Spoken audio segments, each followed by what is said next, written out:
We already talked about the basic appearance of objects in the previous chapters. This is the default white fill black stroke. So whenever you create an object, you will get these two attributes automatically applied, and the stroke size will be 1 point. This applies to every object. So there's a circle, there's a square, and we can also draw lines. Just simply using the line tool, I can draw a line as well. You will see that Illustrator always applies the same principle, so that black 1 point stroke on the outline of these shapes. In this video, I'm going to show you all the things that you need to know about the additional settings of strokes. First of all, let me select this circle and increase the size of the stroke. It's good to know that you can either select sizes from this drop down or use the up and down arrow, or of course you can type in a size as well.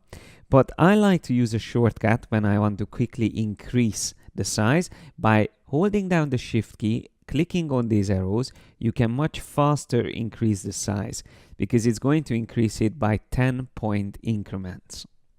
When you change the color of the stroke, you can click here and pick a default swatch, or if you again shift click on this drop down, you actually get a different way of picking a color by using the color panel as a pop-up, in which you can pick a color based on the CMYK values that we use for print, or you can just sample a color from this area here at the bottom. And also you can switch to RGB, HSB, grayscale, or even sRGB modes. A quite interesting option also is the invert feature, with which you can invert the currently selected color. This way of picking a color, of course, applies to the fill color as well. So if I shift click on that, again, we will be able to sample easily. Or if I don't hold down the shift, I will get back to the normal selection of swatches. We can also get to additional options by either clicking here on the word stroke or finding the stroke panel here on the right. Now the stroke panel by default only shows the weight of the stroke, but if you open up the show options feature, that will actually show you exactly the same things that you would normally get up here as well. So let's walk through these now. We have an important feature called align stroke. By default, it is going to be aligned to the center, but you can align it to inside or outside of the outline of your shape.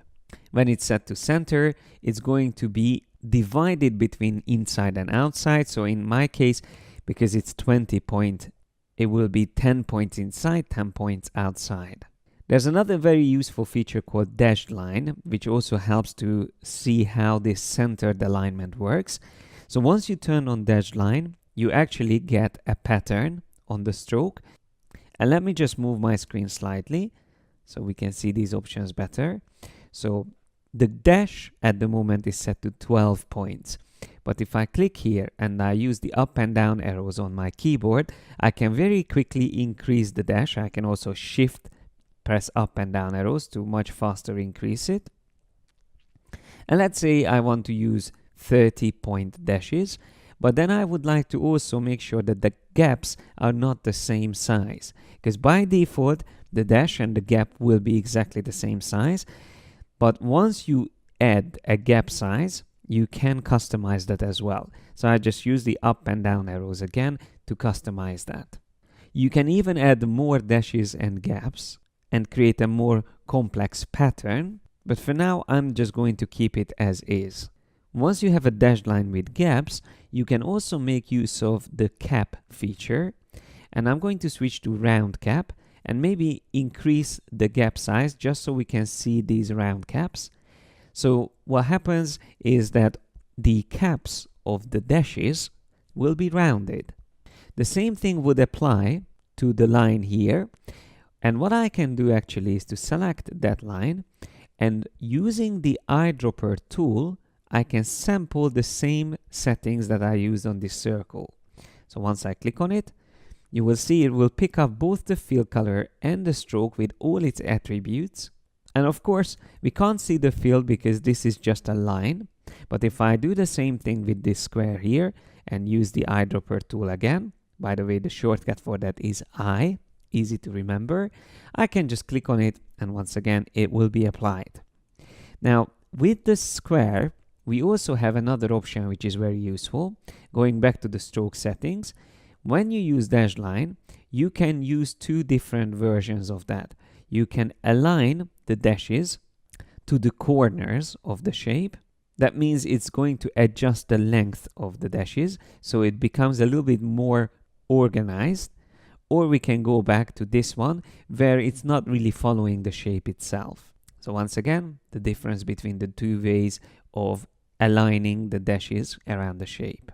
In case of this square, we can also use another useful option called corner. Now, at the moment, you can see here on the corners, we have sharp angles. But if I choose the round join, then these corners will be rounded. If I increase the weight of my stroke, it becomes even more visible.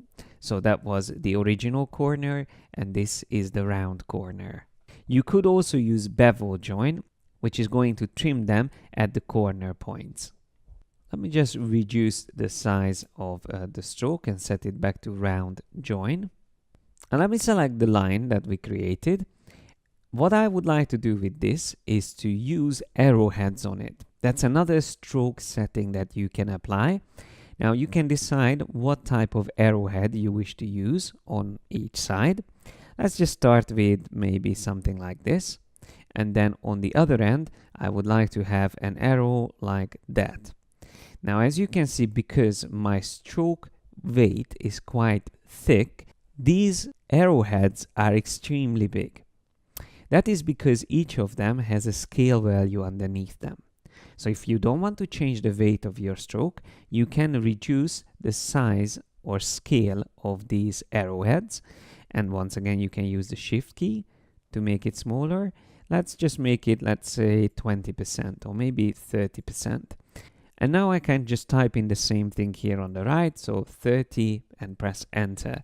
Now that might be a little bit too small, so I'm going to increase it slightly. That can be maybe 50%. You can also decide whether you want to align the arrowheads at the end of your stroke or extend the arrow tip beyond the end of the path. Now for this instance, I'm going to turn off the dash line, and that way we get a solid line.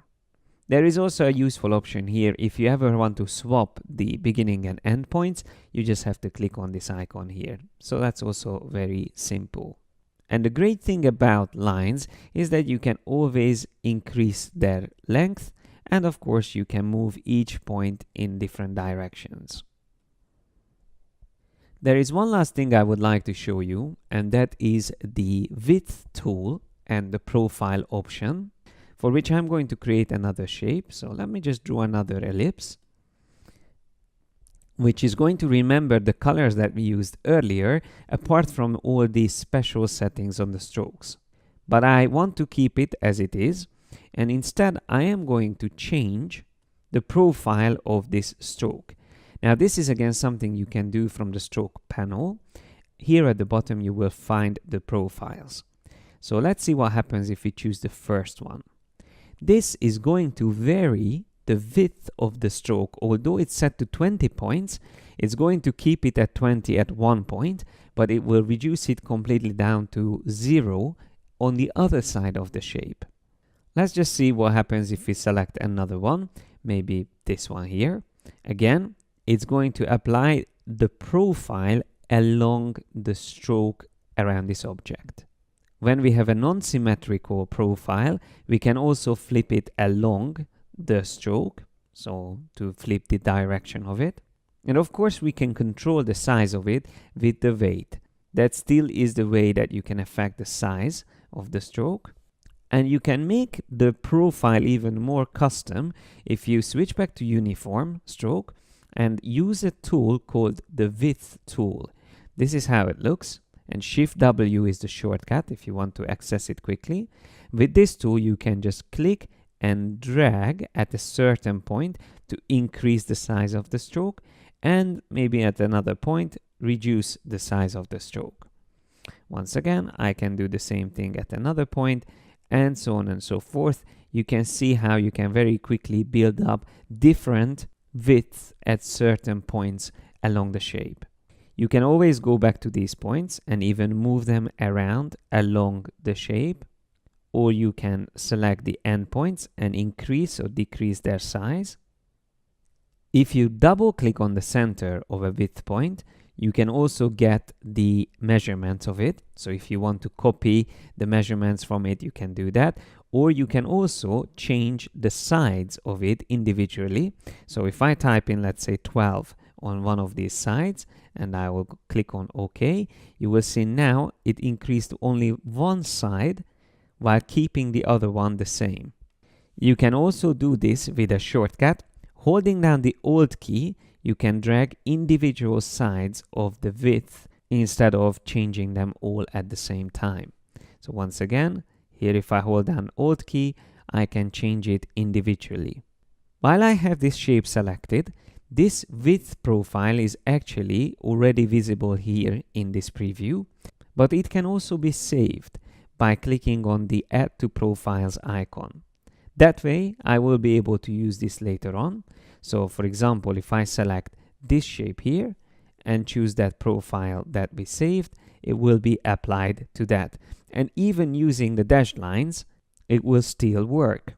And let me just show you one more example of the width tool. When I use the Start tool, and I will click here in the middle and drag it out and repeat the same thing on all of these points. And you will see how quickly we change the way this shape looks like. So applying this variable width on each edge individually could create already something like a flower. If I select this shape and copy it, I can go up to copy from the edit menu or Command C or Control C, and then remember Control F or Command F is to paste it back again. I can hold down the Shift key to make it smaller, and also hold down the Alt or Option key to still keep it centered while I'm resizing. That's another great shortcut to learn. So Alt held down or Option key held down will make sure that you resize and keep the object in the same center point. So resizing it once again, maybe slightly further down, I can have another part using the same technique, maybe rotate it around a bit, and you can already see what I mean, that it starts to look like a flower. So as you can see, there's many different techniques you can do with strokes, and we are definitely going to talk more about them once we get to the appearance panel that we already prepared here on the bottom right. That is something we will discuss in this chapter. But for now, in the next video, we are going to talk about color swatches.